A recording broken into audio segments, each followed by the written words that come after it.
Ramir Boulder, narito muli. Ito na po. Ano? International court proceeding involving a former Philippine president continue to move forward as judges rule on procedural requests tied to the case. International Criminal Court blocks Duterte lawyers' request on medical review talks. Marami talagang ano ito ginagawang delaying tactics itong mga lawyer ni ginagaya nila dito sa Pilipinas yung taktika upang madelay ng madelay yung kaso na ifinail ni Antonio Trillanes sa ICC laban kay Digong. Oh. Pre-trial judges of the International Criminal Court have denied a request from a lawyer of former President Rodrigo Roa Duterte seeking access to information on communication involving medical experts assigned to evaluate his fitness to stand trial. Ano? Magaling din tong mga lawyer niya, magaling sa pagde-delay. International Criminal Court blocks Duterte lawyers request on medical review talks. Nagkaroon na ito ng ah, examination Na-check na ito, diniklarang fit upang humarap sa trial itong si former President Duterte. Pero hanggang ngayon, gumagawa pa rin ng paraan itong mga kanyang defense counsel na i-delay ang hearing. Ang desisyon ng International Criminal Court ICC na ibasura ang hiling ng kampo ni Rodrigo Roa Duterte hinggil sa access sa medical review communication ay malinaw na sinyalis na hindi natitinag ang international na hustisya sa mga taktika ng pag-antala. Dito lang po 'yon sa Pilipinas nangyayari. Pinapakita nito na ang issue ng medical fitness ay hindi pwedeng gamitin bilang panangga upang iwasan ang pananagutan, lalo na kung may sapat na basihan ang korte na ipagpatuloy ang proseso.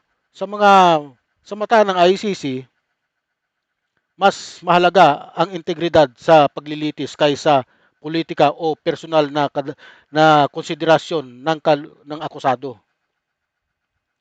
No?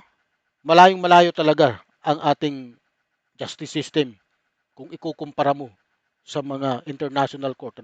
Mas malayo na parito ang hakbang na ito ay nagpapakita na umuusad ang kaso. Hindi ito patay o frozen. Hindi epektibo ang delay tactics na sa international na korte. Gaya nga ng nasabi ko, dito lang yon mga delaying tactics, magaling sila dito sa Pilipinas. Kaya tumatagal ang kaso ng 10 taon, 15 years, 20 years. Ha? Hmm. Ang prinsipyo ng accountability ay buhay kahit pa dating pinuno ng Estado ang sangkot. Kagaya nito ni Duterte na maraming pinapatay sa kanyang war on drugs. Ha?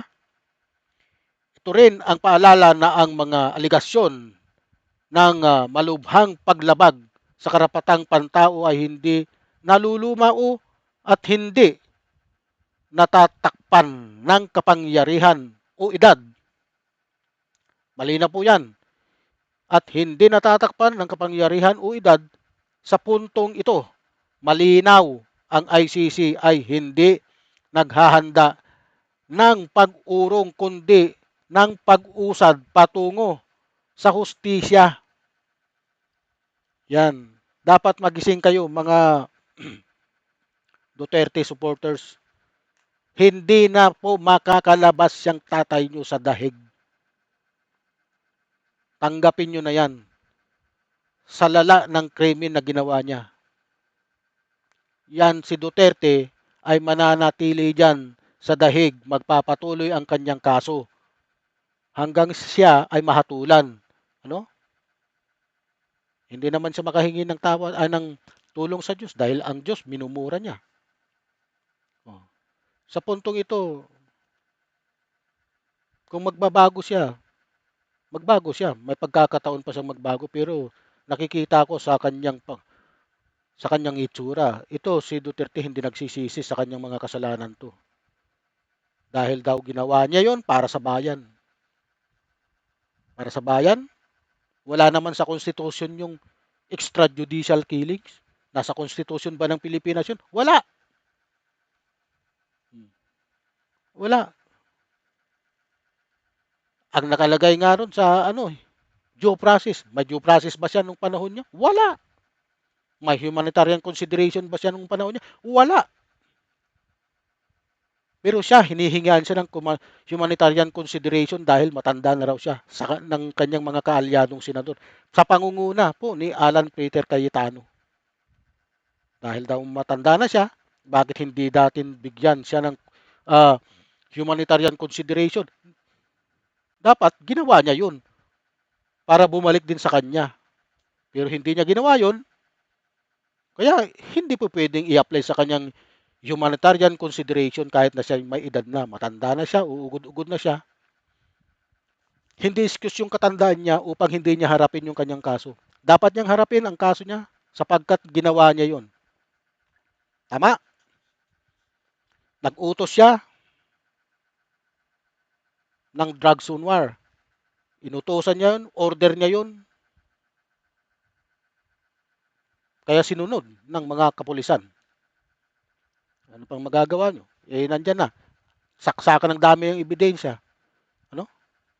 Hindi na siya makakalabas dyan. Depende na yan sa ICI. Ano? Ay, sa ICC, sorry. Oh. Kaya kayo, kung umaasa pa rin kayo na siya ay makakalabas sa ICC at uuwi dito sa Pilipinas, pasensya na kayo. Ito, sinasabi ko sa inyo ng tuluyan na hindi tanga, hindi bobo ang mga taga ICC. Ano? Kaya nga hindi nila pinapayagan ang request ni ng kanyang abogado. Ha? Hindi uubra ang palusot. Sinara na ng ICC, sorry, ang hinihinging medical review access ng kampo ni Duterte. Ibig sabihin, tuloy-tuloy ang kaso, walang atrasan.